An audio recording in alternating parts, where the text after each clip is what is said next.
नरेंद्र मोदी जहां पर भी जाते हैं वहां कुछ ना कुछ संदेश उस यात्रा में जरूर होता है। लेकिन यहाँ पर मेजर दत्ता, ये भी हम समझना चाहेंगे कि प्रधानमंत्री नरेंद्र मोदी का 600 किलोमीटर की यात्रा ट्रेन के माध्यम से करना, उस ट्रेन का जिस तरीके से हथियारों से लैस होना, ये क्या संकेत देते हैं और क्या संदेश देते हैं, इसके बारे में भी जरूर जिक्र करिएगा, क्योंकि हर यात्रा के पीछे हर संदेश छिपा होता है। देखिए, ऐसा कि जो यात्रा अभी मोदी साहब ने यूक्रेन में करी है, ये यकीनन उस वादे को रखते हुए करी है कि अगर मैं रूस का मित्र हूँ तो मैं यूक्रेन भी, हमारे अच्छे डिप्लोमेटिक रिलेशंस है यूक्रेन के साथ में, और ये किसी भी प्रधानमंत्री की यूक्रेन में पहली विजिट है उनकी आज़ादी के बाद। 1991 में यूक्रेन को आज़ादी मिली, उसके बाद भारत का पहला प्रधानमंत्री जंग की हालत में 10 घंटे की ट्रेन जर्नी एक तरफा, इसका मतलब आने जाने में 20 घंटे की जर्नी होगी, और उनकी मीटिंग जो रहेगी कीव के अंदर 4 से 5-6 घंटे तक, ये इस चीज़ को जाहिर करता है कि हमारे लिए कितना इम्पोर्टेंट है यूक्रेन, हमारे लिए कितना इम्पोर्टेंट है रशिया। और अगर हमारे दो मित्र देशों के अंदर समझौता हो जाए, उनका नुकसान ना हो और हम उसका माध्यम बन जाएं, किसी तरह से अगर भारत माध्यम बन जाता है कि ये जंग रुक जाए, तो इसके अंदर रूस का भी कल्याण है और यूक्रेन का भी कल्याण है। हज़ारों की तादाद में इनके फौजी मारे गए, दोनों तरफ, रूस के भी यूक्रेन भी। यूक्रेन तकरीबन पूरी तरह से तबाह है, इनका इंफ्रास्ट्रक्चर तबाह हो रखा है, अभी उसको रीबिल्ड भी करना है। रीबिल्ड करने के लिए जो भारत की क्षमता है, हमारे जो टेक्नीशियंस है, हमारी जो मैन पावर है, हमारी जो स्किल्ड लेबर है, वो बहुत काम आने वाली है और आगे चल के शायद हम उसमें मदद भी करेंगे। और अभी जो हमारी विजिट है अभी यूक्रेन के अंदर, इन चीज़ों के ऊपर भी चर्चा होगी कि भारत कहाँ कहाँ पर यूक्रेन की मदद कर सकता है, जंग को रुकाने के अलावा उसकी रीबिल्डिंग के अंदर, उसकी ट्रेड के अंदर, उसके अंदर जो म्यूचुअल हमारी कोऑपरेशन उसके अंदर बढ़ सके। हालांकि डिफेंस के अंदर भी हमारा काफ़ी लेन देन था यूक्रेन के साथ, क्योंकि जब हम सोवियत यूनियन से इक्विपमेंट लेते थे तो बहुत सारी इक्विपमेंट यूक्रेन के अंदर बनती थी, उसके स्पेयर पार्ट्स हम यूक्रेन से लेते थे। तो वो जो बातें हैं वो अभी भी, हालांकि इंडस्ट्री इनकी काफ़ी हद तक रूस ने तबाह करी है, लेकिन वो दोबारा रिकन्स्ट्रक्ट होगी। तो दूसरा हमारा जो ट्रेड है, चाहे वो फूड ग्रेन का हो, चाहे सनफ्लावर ऑयल का हो और टेक्नोलॉजी के रिलेटेड हो, तो ट्रेड के अंदर भी हमारा काफ़ी लेन देन है यूक्रेन के साथ में।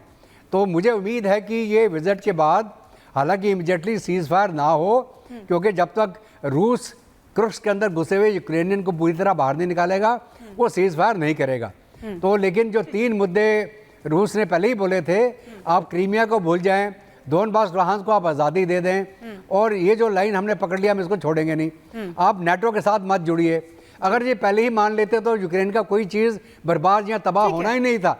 अभी अमेरिका के कहने पे, नेटो के कहने पे, वही जैसे देवना साहब ने बोला कि उसको झाड़ पे चढ़ा दिया अमेरिका ने, और झाड़ में चढ़ा के उसका, लेकिन अमेरिका अब इसको महत्वपूर्ण मान रहा है। मेजर विके दत्ता, हम आपके पास लौटेंगे। रविंद्र सचदेवा सर भी हमारे साथ लगातार बने हुए हैं। ये दौरा ऐतिहासिक है क्योंकि जब से यूक्रेन बना, रॉबिन सर, तब से कोई भारतीय प्रधानमंत्री वहां पर नहीं गया। प्रधानमंत्री नरेंद्र मोदी पहले होंगे जो भारत की तरफ से वहां पर पहुंच रहे हैं। इसके अलावा जब से युद्ध शुरू हुआ है, तब से नेटो के अलावा कोई और नेता जो है वो यूक्रेन के दौरे पर नहीं पहुंचा। इस लिहाज से भी बहुत महत्वपूर्ण है ये दौरा। लेकिन सबसे बड़ी बात यह कि एक तरफ यूएन की तरफ से कहा गया है, अमेरिका अगर महत्वपूर्ण बता रहा है दौरे को, यूएन की तरफ से भी ये कह दिया गया है कि इसका असर दिखेगा। एक ग्लोबल ट्रस्ट तो है प्रधानमंत्री नरेंद्र मोदी पर, आपको क्या लगता है, क्या वाकई असर दिखेगा इस दौरे का? डेफिनेटली ट्रस्ट है ग्लोबल, और वो ग्लोबल ट्रस्ट और बढ़ता जा रहा है। सबसे पहले तो आप ये देखिए कि ये दौरा मोदी जी कर क्यों रहे हैं, क्या जरूरत थी भाई? जेलेंस्की ने इनवाइट किया है, दुनिया भर के 50 देशों में इनवाइट करे हैं, इनविटेशंस पड़े हैं हमारे प्राइम मिनिस्टर के पास, आप आइए इंडिपेंडेंस डे पे या किसी ओकेजन पे। इस समय इंडिया ने ये चूज क्यों करा ये दौरा करने का? मेरे विचार से इस समय इंडिया ने दौरा इसलिए डिसाइड किया, हमें भी पता है ना, जाएंगे तो पूरी दुनिया की नजरें होंगी, दुनिया देखेगी भारत क्या कर रहा है, क्या रोल प्ले कर सकता है, सबको पता है। बट वो दोबारा बात उठेगी, सब लोग दोबारा उस पर चर्चा करेंगे।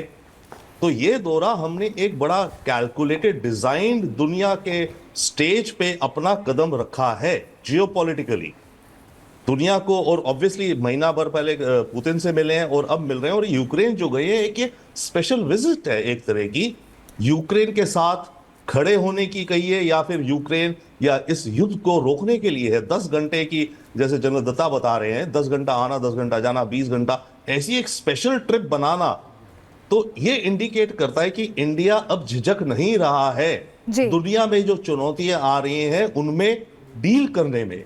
अब बात यह है कि जब होगा शांति वार्ता, कब होगी इत्यादि, तो भारत का अब रोल अहम होता जा रहा है और होता जाएगा।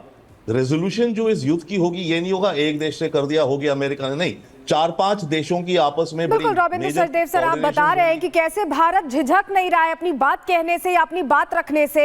हम आपके पास वापस लौटेंगे, यही वजह, उम्मीदें बहुत हैं। क्यों उम्मीदें भारत से ही हैं पूरी दुनिया को? जरा आपको बता देते हैं प्रधानमंत्री से की उम्मीदें हैं, क्योंकि भारत की स्वतंत्र विदेश नीति है और अपने हिसाब से चलता है भारत, किसी के दबाव में, किसी के प्रभाव में नहीं रहता है। रूस से दशकों पुराना रिश्ता रहा है, मजबूत रिश्ता रहा है, रिलेशंस सभी जानते हैं कि रशिया से इंडिया बहुत करीब रहा है, दशकों पुराना रिश्ता भी रहा है। यूक्रेन की संप्रभुता का भी भारत सम्मान करता है, शांति का सम्मान करना चाहता है, संप्रभुता का सम्मान करना चाहता है और यही वजह है कि अलग अलग मंचों पर लगातार इसका पक्षधर रहा है कि शांति बहुत जरूरी है, युद्ध समाधान नहीं है।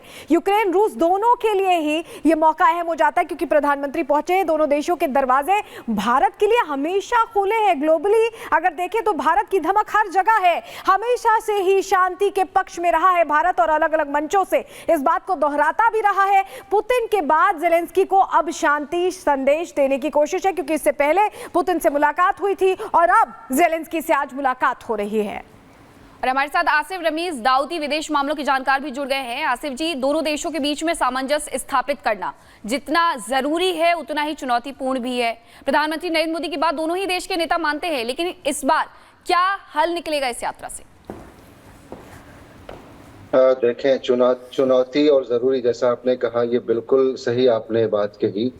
ज़रूरत इसलिए है कि अभी देखें, जैसे इनका थर्ड टर्म शुरू हुआ तो सबसे पहले जब रशिया में पुतिन से मिलना दुनिया की नज़र, और उसके बाद यूक्रेन और रशिया के बारे में सारी दुनिया जान रही है। और भारत का जो रुख है, एक तो नॉन अलाइनमेंट का, दूसरा पीसफुल एक हमारा नेचर है, पीस। हम चाहते हैं कि फ्रेंडली वे में चीज़ें ख़त्म हो, वॉर नहीं हो। तो उन चीज़ों को देखते हुए ज़रूरत इस बात की है कि भारत की जो नेतृत्व है, जो हमारी लीडरशिप है और जो गवर्नमेंट है, जो पूरी टीम है, जिनकी एक, अभी आपने खुद भी कहा, सब जानते हैं कि इंडिपेंडेंट फॉरेन पॉलिसी है, किसी तरीके का कोई दबाव नहीं होता है किसी भी फैसले लेने में। इसलिए आप ये देखें कि ज़रूरत इस बात की भी है कि आप कई ऐसे कंट्रीज जहाँ पे एक आइडेंटिफाई करके वहाँ पहुँचना, अभी जैसे आप पोलैंड की बात कर रहे हैं या यूक्रेन के अंदर कोई भी भारत का प्रधानमंत्री नहीं गया वहां जाना, वक्त की कमी है। बहुत बहुत शुक्रिया आप सभी का हमारे साथ जुड़ने के लिए। आसिफ रमीज दाऊदी आपका, major VK Datta, UK Devnath sir आपका बहुत बहुत शुक्रिया, रविंद्र सचदेवा, रामपाल कुमार आपका भी बहुत बहुत स्वागत, बहुत बहुत धन्यवाद इस चर्चा में हमारे साथ शामिल होने के लिए। लेकिन जो निगाहें हैं दुनिया भर की, वो प्रधानमंत्री नरेंद्र मोदी और ज़ेलेंस्की की मुलाकात पर टिकी हुई।